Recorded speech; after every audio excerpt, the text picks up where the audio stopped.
ವಿದ್ಯಾರ್ಥಿಗಳು ಏನಾಗಿದೆ ಅಂತ. ಎರಡನೇ ಮಹಾಯುದ್ಧ ಆಯಿತು, ಮೊದಲನೇ ಮಹಾಯುದ್ಧ ಆಯಿತು, ಎರಡನೇ ಮಹಾಯುದ್ಧಕ್ಕೆ ತಯಾರಿ ಆಗ್ತಾ ಇತ್ತು. 1932-33 ಸುಮ್ಮನೆ ಗಮನಕ್ಕೋಸ್ಕರ ಸ್ಟ್ಯಾಟಿಸ್ಟಿಕ್ಸ್ ಹೇಳ್ತೇನೆ. ಆ ಸಂದರ್ಭದಲ್ಲಿ ಜರ್ಮನಿ ಒಬ್ಬ ಅಥಾರಿಟೇರಿಯನ್ ಏನ್ ಹೇಳ್ತೇವನು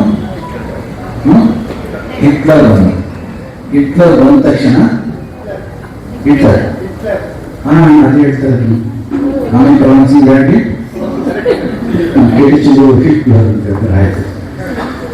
ಹಿಟ್ಲರ್ ಅವನಿಗೆ ಎಂಥದ್ದು ಗೊತ್ತಿಲ್ಲ. ಐನ್ಸ್ಟೈನ್ ಹುಟ್ಟಿದ ಒಂದು ಧರ್ಮ ಇತ್ತು. ಆ ಧರ್ಮದ ಹೆಸರು ಯಹೂದಿ ಅಥವಾ ಜೂಯಿಸ್ ಅಂತ ಕರೀತಾರೆ. ಗೊತ್ತಾ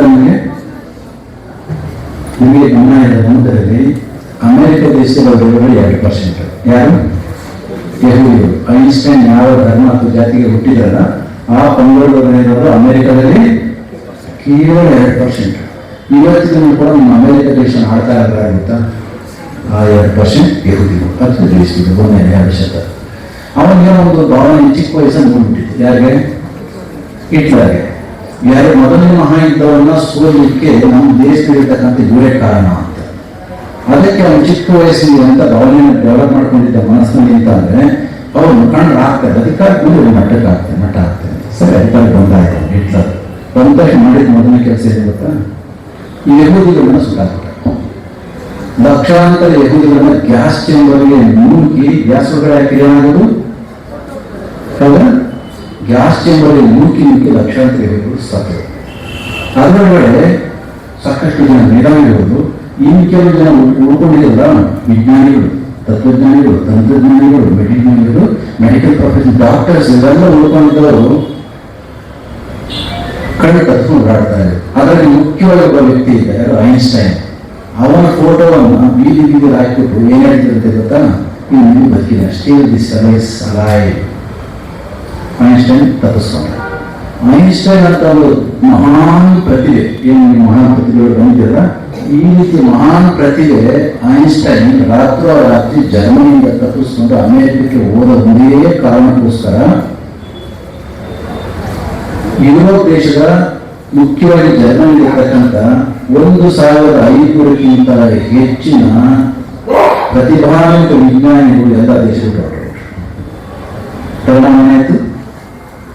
ಯಾವುದೋ ರೂಪದಲ್ಲಿ ತೆರಳುತ್ತಾ ಇದ್ದಂತಹ ಸಂಯುಕ್ತ ಸಂಸ್ಥಾ American United States of America ಯಾವ ಮಟ್ಟಕ್ಕೆ ಬೆಳೀತು ಅಂತಂದ್ರೆ ಇವತ್ತಿಗೂ ಕೂಡ ಅಮೆರಿಕವನ್ನು ಬದುಕುವಳಿಕೆ ಯಾಕೆಯನ್ನು ಕೂಡ ಸಾಧ್ಯ ಆಗ್ತಾ ಇದೆ. ಯಾಕೆಂದ್ರೆ 1933ರ ಸುಮಾರಿಗೆ ಹಿಟ್ಲರ್ ಕೈಗೊಂಡಂತ ಒಂದು ಅವಿವೇಕದ ಕೆಲಸ ಪ್ರತಿಭೆಗಳನ್ನು ಗೌರವಿಸದೆ ಅವರು ಓಡೋಗ್ಲಿಕ್ಕೆ ಬಿಟ್ಟರು. ಒಂದು ವೇಳೆ ಅಷ್ಟು ಜನರನ್ನು ಅಲ್ಲೇ ಇಟ್ಕೊಂಡಿದ್ದಾರೆ, ಅಷ್ಟು ಜನರು ಪ್ರತಿಭೆಯ ಐನ್ಸ್ಟೈನ್ ಒಬ್ಬರನ್ನ ಇಟ್ಕೊಂಡಿದ್ದ ಅಂತ ಸುಮ್ಮನೆ ಭಾವಿಸಿ. ಯಾರನ್ನ? ಐನ್ಸ್ಟೈನ್. ಅವನ ಹತ್ರ ಒಂದು ದೊಡ್ಡ ಸೂತ್ರ ಆಯ್ತು. ಯಾವ ಸೂತ್ರ?